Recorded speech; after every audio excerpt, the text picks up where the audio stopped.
Bonjour à tous. Deux audiences hier au palais présidentiel. L'ambassadeur de la République de Corée en Côte d'Ivoire et le président d'un grand groupe saoudien reçus tous deux par le président ivoirien Alassane Ouattara. 2,8 milliards de nos francs, coût de réhabilitation de la plus grande voie de la commune de Yopougon. Elle a été baptisée boulevard Alassane Ouattara. Inauguration hier par le Premier ministre Daniel Kablan-Duncan. Laurent Fabius a dévoilé le texte définitif de l'accord sur le climat ce samedi 12 décembre à midi. Le président François Hollande l'a qualifié de sans précédent dans l'histoire de la lutte contre le réchauffement climatique. Samedi 12 décembre, bienvenue dans le point de l'actualité sur votre chaîne RTI 1. L'ambassadeur de la République de Corée en Côte d'Ivoire et le président d'un grand groupe saoudien reçu par le chef de l'État ivoirien, Viviane Aïman, nous dit ce qui est ressorti de ces deux audiences. Il est incontestable que la visite officielle du président de la République, Alassane Ouattara, en octobre 2014 en République de Corée, a boosté la coopération entre ce pays et la Côte d'Ivoire. À preuve, la République de Corée apporte à la Côte d'Ivoire une aide d'un montant de 25 millions de dollars US, soit un peu plus de 12 milliards 500 millions de francs CFA. En outre, ce pays va construire en Côte d'Ivoire un grand centre de cancérologie à vocation régionale pour un montant de 110 millions de dollars US, soit un peu plus de 55 milliards de francs CFA. D'un autre côté, les exportations de la Côte d'Ivoire en direction de la République de Corée ont doublé depuis un an. Recevant ce vendredi au palais présidentiel l'ambassadeur de la République de Corée, son Excellence Sour Song-yeol, le président de la République, Alassane Ouattara, a échangé avec son hôte sur toutes ses actions et projets. Nous avons transmis à son Excellence le message de félicitations de notre présidente, Park Geun-hye. Nous avons également échangé sur le plan national de développement de 2016 à 2020 pour que beaucoup d'entreprises coréennes puissent venir s'installer en Côte d'Ivoire et échanger non seulement dans le domaine des infrastructures, mais aussi dans d'autres domaines. La relation entre nos deux pays est déjà excellente, mais nous pouvons constater que cette relation se renforce davantage par rapport au montant d'exportation des produits ivoiriens vers la Corée, a augmenté de 2 fois par rapport aux années précédentes cette année. Et nous pouvons constater qu'à travers cela, notre relation se renforce davantage. Son Excellence Sour Song-yeol s'est dit déterminé à tout mettre en œuvre pour maintenir ce nouveau cap de coopération renforcée. Le groupe saoudien Al Othman Holding Company, grand investisseur dans le secteur de l'hôtellerie, ambitionne de réaliser en Côte d'Ivoire une infrastructure hôtelière de haut standing pour un montant de 100 milliards de francs CFA. Le président de ce grand groupe, Abdallah Al Othman, est venu présenter ce projet au chef de l'État, le président Alassane Ouattara. On remercie vraiment le président de la République pour son temps et pour nous accueillir et pour l'opportunité qu'il nous donne et son support pour pouvoir être un des investisseurs qui arrivent là et pour investir dans le domaine hôtelier. Nous avons reçu un grand support de la part de son Excellence et de toute son équipe et tous les ministres qui sont à côté de lui. Et on est sûr qu'on va faire un partenariat entre nous les deux pour être un investisseur assez important dans le pays de Côte d'Ivoire. Et dans une période très courte, on va vous donner de nos nouvelles et de nos projets qu'on va investir dans ce pays. Le groupe saoudien Al Othman Holding Company affiche un chiffre d'affaires de plus de 4 000 milliards de francs CFA. La plus grande voie de la commune de Yopougon s'appelle désormais boulevard Alassane Ouattara. Totalement réhabilitée pour un coût de 2,8 milliards de nos francs, elle a été inaugurée par le Premier ministre. Hamza Diaby, reportage. Désormais, à Yopougon, la voie allant du deuxième pont à Siporex jusqu'au futur pont reliant la commune à l'île Boulay s'appelle le boulevard Alassane Ouattara. Venu l'inaugurer ce vendredi, accompagné du ministre d'État Ahmed Bakayoko, le Premier ministre s'est dit heureux. Daniel Kablan-Duncan s'est ensuite rendu à la mairie centrale de la Selmer. Ici, en lieu place de la petite mairie, autrefois exiguë, mal entretenue et mal équipée, deux bâtiments imposants et flambant neufs. Les locaux que vous allez inaugurer tout à l'heure comprennent deux bâtiments.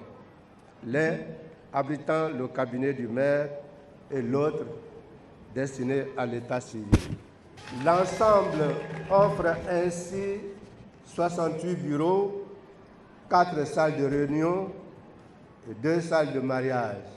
Après ce que vous avez fait en si peu de temps, à peine un peu plus de 2 ans, et surtout au regard des projets ambitieux que vous portez pour la plus grande commune de Côte d'Ivoire, Yopougon, je vous dis bravo, bravo, bravo. Le travail abattu est salué à sa juste valeur. Puis Daniel Kablan-Duncan précise que ce projet n'est pas le dernier.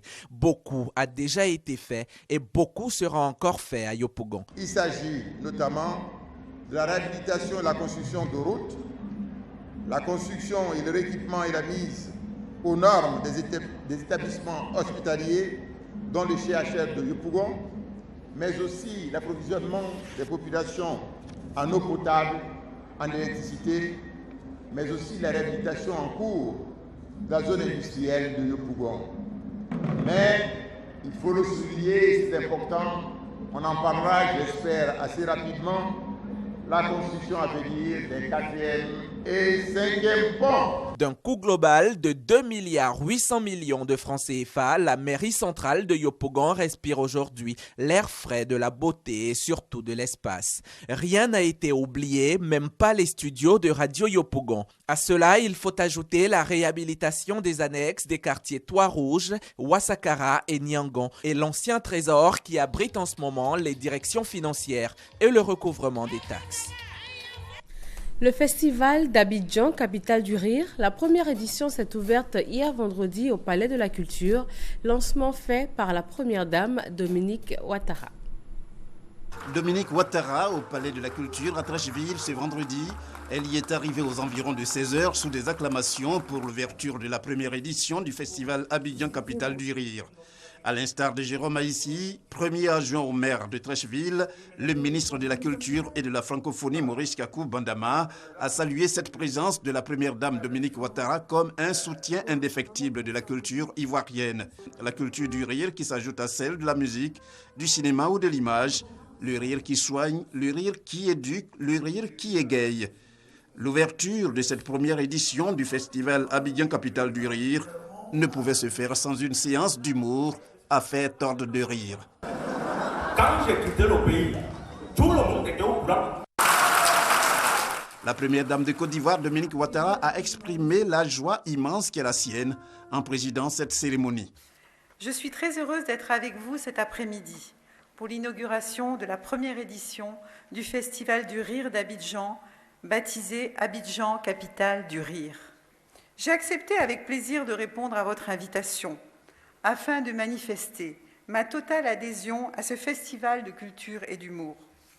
En effet, je suis convaincue que cet événement participera à la promotion d'Abidjan en tant que capitale du rire et de la bonne humeur.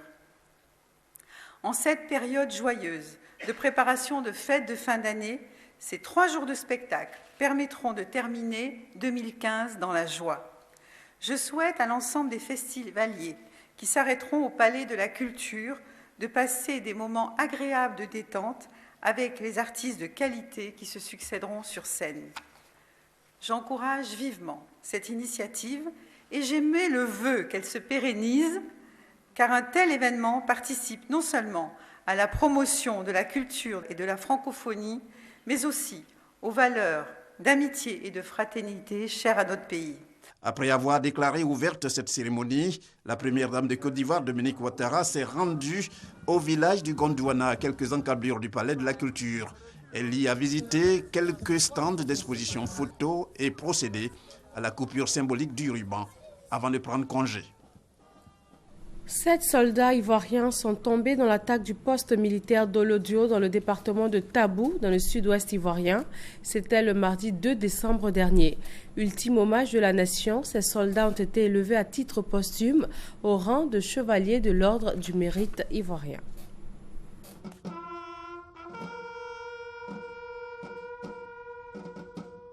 C'est la sonnerie aux morts. Moment de grand deuil pour l'armée ivoirienne. Place d'armes de l'état-major général des forces républicaines de Côte d'Ivoire.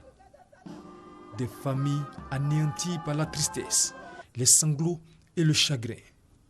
Des familles qui pleurent la disparition d'un fils, d'un frère, d'un cousin, d'un mari ou d'un ami.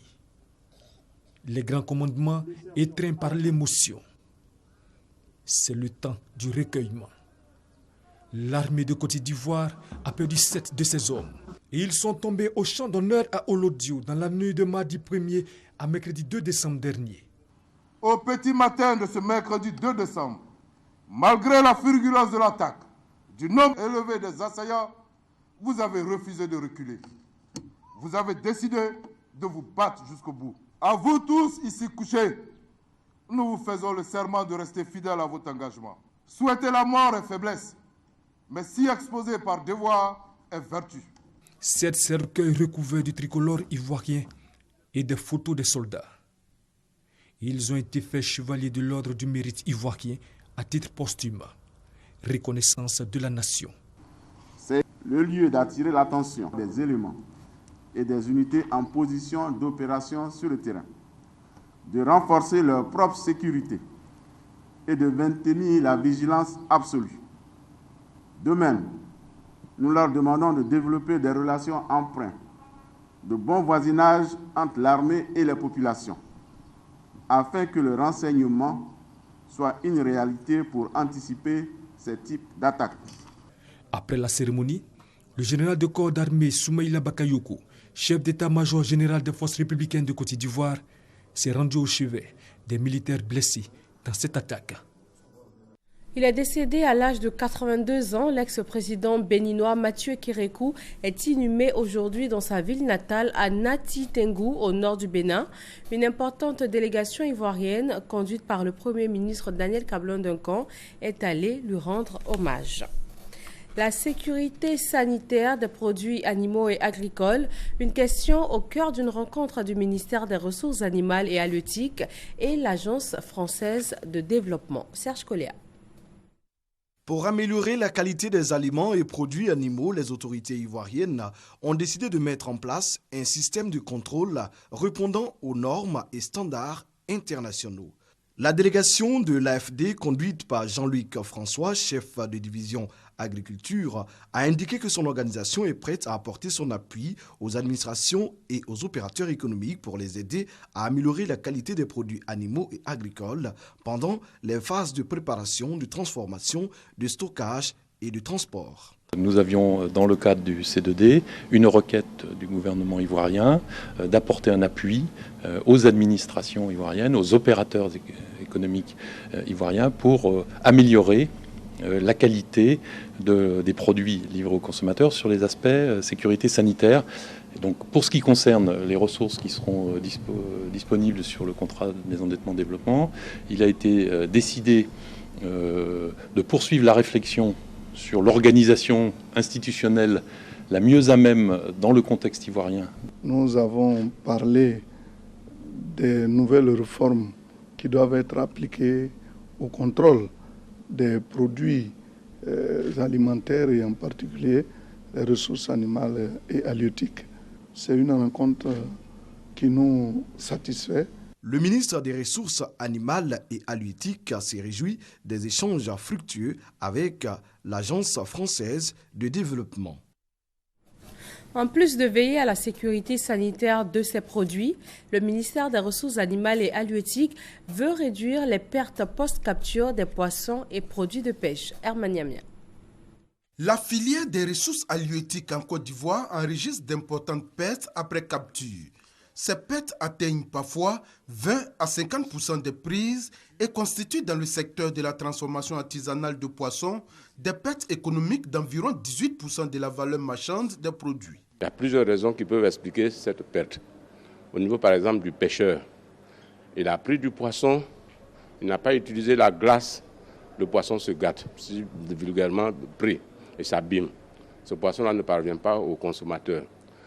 Ou bien le pêcheur a pris du poisson. Il était par exemple parti pêcher une variété de poisson, il a pris une autre variété qui ne l'intéresse pas du point de vue commercial.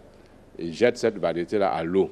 Ça aussi, c'est une idée de perte. Ces pertes après capture, qui se chiffrent en plusieurs milliards de francs CFA, représentent un manque à gagner énorme pour les personnes impliquées, directement ou indirectement dans cette chaîne de valeur, en majorité les femmes. C'est donc pour réduire les pertes post-capture que le ministère des Ressources animales et halieutiques a initié cette formation au profit des acteurs. Le présent atelier vise à contribuer à l'amélioration du cadre juridique d'intervention des acteurs et à un accès des populations aux produits halieutiques de qualité. La Côte d'Ivoire bénéficie de l'appui de la FAO dans cette volonté de réduire les pertes après capture des produits de pêche. Plus de 400 000 personnes, dont principalement les femmes, vivent essentiellement de la pêche et de la transformation des produits halieutiques. Ces activités concourent au renforcement de la sécurité alimentaire avec 60% des apports en protéines animales et à l'amélioration des conditions de vie des communautés de pêche artisanales. À Yamoussoukro, 100 pâtissiers formés à la fabrication du pain avec la farine locale. Le Fonds interprofessionnel pour la recherche et le Conseil agricole a initié cette formation en vue de réduire les pertes post-récolte. Amadou Ouattara. Plus de 100 pâtissiers à l'école du FICA, Fonds interprofessionnel de la recherche et le Conseil agricole et ses partenaires techniques. C'est l'utilisation des farines locales dans la préparation des produits pâtissiers qui est passée en revue. Une formation pour permettre à un grand nombre de pâtissiers de s'approprier le processus de préparation des produits pâtissiers à base de farine locale. La formation consiste à valoriser les produits à base de farine locale. Tout ce qu'on faisait dans les pâtisseries, on peut faire avec nos farines locales. Je suis satisfaite, les impressions sont bonnes, les pâtes sont bien pétries, il n'y a pas de souci. Je dis chapeau à ceux qui ont initié cette formation parce que nous qui sommes ceux-là même qui utilisent beaucoup les produits comme la farine et autres, c'est bénéfique pour nous. Cette session de formation est motivée par le bon accueil des produits pâtissiers à base de farine locale par les consommateurs. Ce procédé est une trouvaille du programme de productivité agricole en Afrique de l'Ouest pour réduire les pertes post-récolte de maïs, de manioc et de bananes plantains. Donner la possibilité aux producteurs qui ont beaucoup plus de produits aujourd'hui à pouvoir diversifier leurs sources de commercialisation. Pour le PPAAO, ce programme qui vise la sécurité alimentaire et la réduction de la pauvreté dans l'espace CEDEAO, les produits pâtissiers à base de farine locale favorisent également la productivité des paysans et augmentent par ricochet leurs revenus. L'Office ivoirien des parcs et réserves OIPR travaille à la planification des activités du Parc national de la Comoé, et ce pour l'année 2016. Norbert Seyi, Thérèse Yoboué. Le plan pour la planification des activités du Parc national de la Comoé se décline en 6 programmes. La protection et la gestion rationnelle des ressources du Parc national de la Comoé, l'appui aux populations et autres acteurs locaux de la périphérie du parc, le suivi écologique et la recherche scientifique, le financement durable, les aménagements, ainsi que la gestion et l'intégration régionale. Au cours de cette rencontre, les activités de l'année écoulée ont été présentées par les responsables de l'Office ivoirien des parcs et réserves de la Comoé. Ces activités ont rencontré quelques difficultés dans leur exécution, notamment l'impraticabilité des pistes à l'intérieur des parcs, la persistance de l'orpaillage dans les zones périphériques, ainsi que l'insuffisance de moyens matériels et humains. Malgré ces difficultés, 55% des activités ont pu être réalisées. Le colonel François Ngorandje a demandé au personnel du parc à travailler de concert avec les populations riveraines du parc pour sa gestion. Étienne Kamenakré, secrétaire général 2 de la préfecture, a pour sa part souligné l'importance du parc national de la Komoué. Situé au nord-est de la Côte d'Ivoire, le parc national de la Komoué est un site du patrimoine mondial et réserve de biosphère. 3e aire protégée d'Afrique de l'Ouest, le parc national de la Komoué regorge un potentiel écologique inestimable. Le port autonome de San Pedro teste son dispositif sécuritaire, un exercice annuel pour la sûreté des navires et des installations portuaires. Chantal Akando. Des individus armés viennent d'attaquer un bateau qui effectue son chargement au port de San Pedro. Les membres de l'équipage sont pris en otage. Alertés, les forces en charge de la sécurité du port ripostent. Elles donnent l'assaut, ce qui va se solder par la neutralisation des bandits. S'ensuit l'évacuation des blessés et l'extinction des incendies provoqués par les agresseurs. Nous sommes là à l'exercice annuel de sûreté et de sécurité du port de San Pedro, dont la certification du code ISPS a été renouvelée en novembre 2014. Cet exercice vise à garantir l'efficacité de la coordination et de la mise en œuvre du plan de sécurité du port. Au terme de cet exercice, nous aurons eu une idée précise de la portée opérationnelle du dispositif de sûreté des installations portuaires, de l'efficacité des plans de contingence élaborés pour répondre aux incidents de sûreté et de l'aptitude du personnel à réagir aux procédures opérationnelles. Selon les autorités portuaires, à travers cet exercice, le port de San Pedro démontre qu'il est apte à faire face à toutes sortes d'attaques.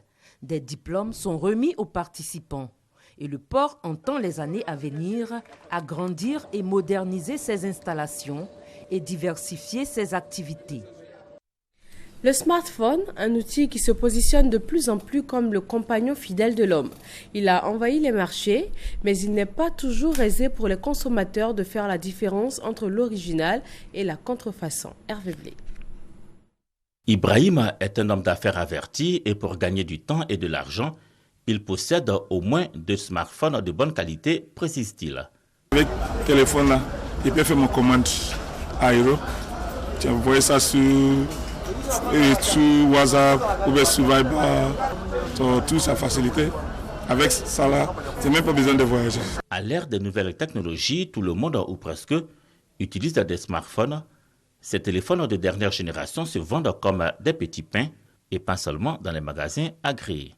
Haut de gamme ou bas de gamme, chacun y va de son porte-monnaie et le marché s'y prête à souhait. Chacun a son prix.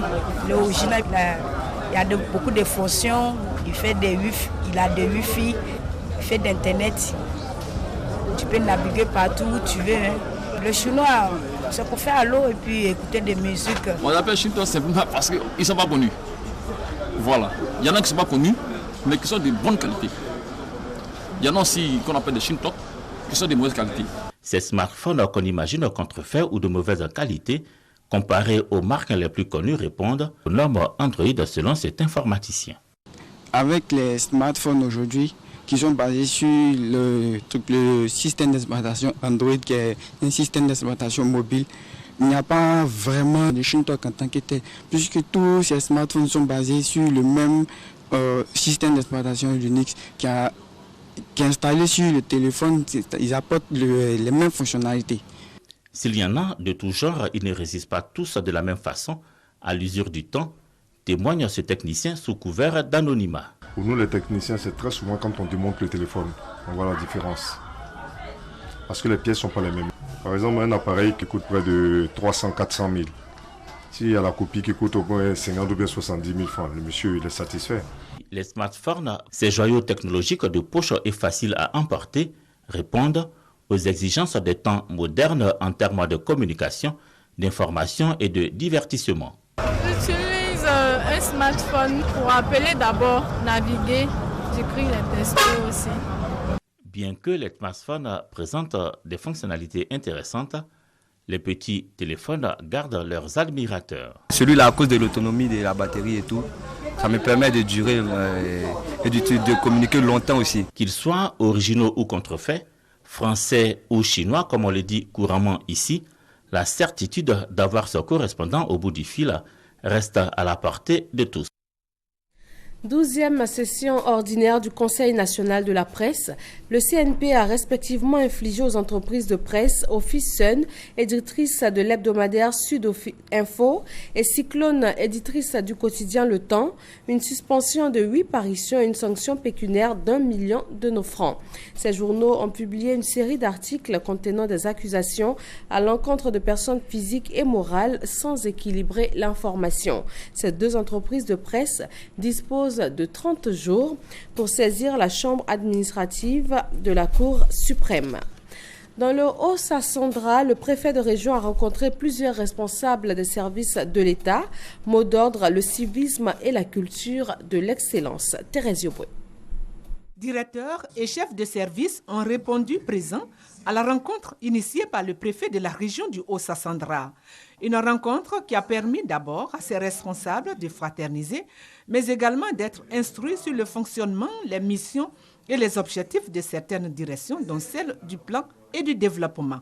C'est une bonne institution parce que ça nous permet de connaître les services de l'État. Le préfet de Daloa a saisi l'occasion pour inviter ses administrés au civisme. Il leur a demandé de participer au salut aux couleurs et de débuter le travail à 7h30. Après cette rencontre, place a été faite au sport. Marche, mouvement gymnique, match de Maracana étaient au programme. Vu la vie de sédentarité de beaucoup d'employés et de travailleurs ivoiriens, il est important que chaque ville fasse l'effort, sous le contrôle de la direction régionale de la jeunesse et des sports, de mettre ce genre d'activité pour que les gens soient en bonne santé et qu'on ait des performances au niveau du travail. Si on n'est pas en bonne santé, on ne peut pas aller au travail, on ne peut pas suivre nos enfants, être des bonnes épouses dans nos foyers. Donc je pense que cette initiative de monsieur le gouverneur du Haut-Sassandra est vraiment la bienvenue. Il faut être en bonne santé pour pouvoir travailler.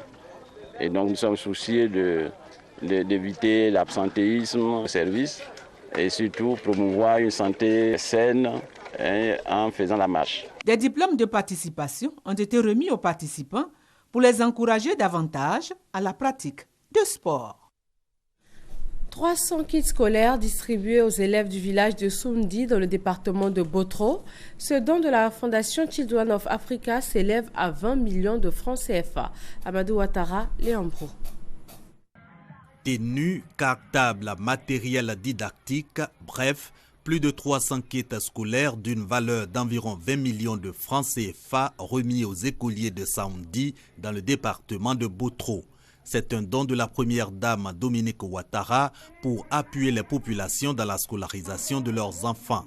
Précision de la présidente de l'ONG Yebotikou Saoundi qui a procédé à la remise du don. Ce n'est pas la première fois, c'est depuis novembre 2012 que la première dame, chaque rentrée, à chaque fête de Noël, nous fait grâce en nous soutenant par des dons de kits scolaires et des cadeaux de Noël. Ce don de la première dame Dominique Ouattara, un soulagement à la fois pour les populations et les écoliers, selon les députés Kwasi Dibi.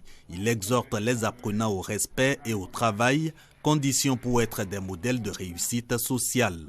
Un message bien perçu par les bénéficiaires qui disent leur reconnaissance à leur bienfaitrice. Nous, les élèves de l'EPP Saoundi, disons merci à Maman Dominique. On ne peut que dire merci à Maman Dominique Ouattara pour ce grand geste de cœur qu'elle vient de faire à l'endroit de nos élèves. Ça sera un grand coup de soulagement pour les parents. Ouverte en 1957, l'école primaire publique de Saoundi compte plus de 300 écoliers pour seulement 6 classes. Une nouvelle école constitue alors l'attente des responsables éducatifs. Nous sommes parvenus à un projet d'accord ambitieux et équilibré qui reflète les intérêts de toutes les parties. C'est une importante victoire. Voilà les mots de Laurent Fabius, chef de la diplomatie française, ce matin au Bourget pour la restitution des travaux de la COP 21. Sidonie Davila. Paris est-il en train de réussir là où Copenhague aura échoué? Le projet d'accord final sur le changement climatique est connu depuis ce matin. Il est d'après les mots du président de la COP 21, Laurent Fabius, ambitieux, équilibré et juridiquement contraignant. Le test vise à contenir le réchauffement bien en deçà de 2 degrés Celsius et veut s'efforcer de le limiter à 1,5 degrés Celsius. L'une des exigences des travaux de la COP21 était que les plus grands pollueurs mettent la main à la poche. Un plancher après 2020 de 100 milliards de dollars par an destiné aux pays vulnérables a été trouvé. Le test devra dans les heures qui suivent être validé par consensus en plénière par les 195 pays. Dans leurs interventions, François Hollande exhorte la communauté à faire le pas décisif en signant l'accord. Ban Ki-moon, lui, espère historique les réflexions du Bourget ce 12 décembre 2015. Les bureaux de vote sont ouverts ce samedi en Arabie Saoudite pour les élections municipales et les femmes y participent en tant que candidates et en tant qu'électrices. C'est une grande première dans ce pays ultra-conservateur où les femmes demeurent soumises à de nombreuses restrictions. Elles n'ont notamment pas le droit de conduire. Et voilà pour ce journal de 13h. C'est avec un grand plaisir que nous vous l'avons présenté. Excellent week-end sur RTI1.